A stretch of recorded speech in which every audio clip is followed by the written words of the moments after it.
بسم اللہ الرحمن الرحیم۔ شروع کرتا ہوں اللہ تعالیٰ کے نام سے جو بڑا مہربان اور نہایتی رحم کرنے والا ہے۔ میں ایک بار پھر لدھیانہ کی تاریخی جامع مسجد سے تمام فرزندان اسلام کے ساتھ مخاطب ہوں۔ فطرہ، عید کی نماز سے پہلے ہر بندے کو فکر ہے کہ میں نے فطرہ ادا کرنا ہے، اور فطرہ ادا کرنا بھی چاہیے، کیونکہ یہ ہمارے پیارے نبی حضرت محمد رسول اللہ صلی اللہ تعالیٰ علیہ وسلم کا حکم ہے، اور بخاری شریف سمیت متعدد احادیث میں نماز عید الفطر سے پہلے فطرہ ادا کرنے کا حکم دیا گیا۔ صدقہ فطر خوشی کے اندر دیے جانے والا فطرہ ہے، رمضان المبارک کے رمضان کے سارے روزے رکھنے کے بعد عید کی نماز سے پہلے۔ اب ایک چھوٹی سی بات ذہن میں آتی ہے کہ فطرہ کب دیں، کس کو دیں اور کیسے دیا جائے۔ فطرے دینے کی 3-4 اقسام ہیں۔ ہمارے ہاں کیونکہ ایک عام رواج چلا اور پھر یہ سمجھ لیا گیا کہ بس سبھی لوگ جو ہیں وہ گیہوں کا فطرہ جو ہے وہ دے دیں، لیکن ایسا نہیں ہے۔ آپ گیہوں کا فطرہ بھی دے سکتے ہیں، جو کا فطرہ بھی دے سکتے ہیں، کھجور کا فطرہ بھی دے سکتے ہیں، کشمش کا فطرہ بھی آپ ادا کر سکتے ہیں۔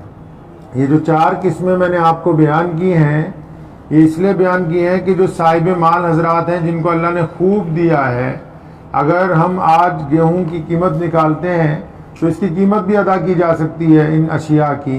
تو اگر ہم قیمت نکالتے ہیں تو گیہوں کی قیمت کا فطرہ 50 یا 60 روپے کے درمیان ہوگا اس وقت ملک کے اندر، لیکن کیا اللہ تعالیٰ نے جن کو بہت زیادہ نوازا ہے وہ بھی 60 روپے فطرہ دیں گے یا 50 روپے فطرہ دیں گے؟ تو ایسا نہیں ہے۔ اسلام نے باقاعدہ ان کو حکم دیا کہ آپ اپنی استطاعت، اپنی حیثیت کے مطابق آپ کو فطرہ دینا چاہیے۔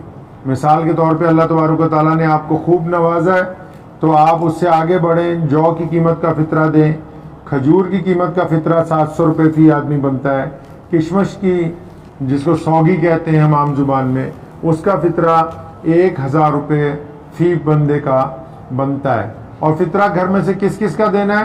حکم ہوا کہ گھر میں جتنے بھی لوگ ہیں، اللہ نے آپ کو جتنی مال اولاد عطا فرمائی ہے سب کا فطرہ ہے۔ یعنی اگر آپ گھر کے بڑے ہیں، آپ کے کتنے بچے ہیں، بیوی ہیں، والدین ہیں، بھائی بہن ہیں، جو ایک جوائنٹ فیملی ہے، تو سب کا اگر عید کی نماز سے پہلے بھی کوئی بچہ دنیا میں پیدا ہوتا ہے، آپ کے گھر میں خوشی آتی ہے، تو اس کا فطرہ بھی ادا کرنا چاہیے۔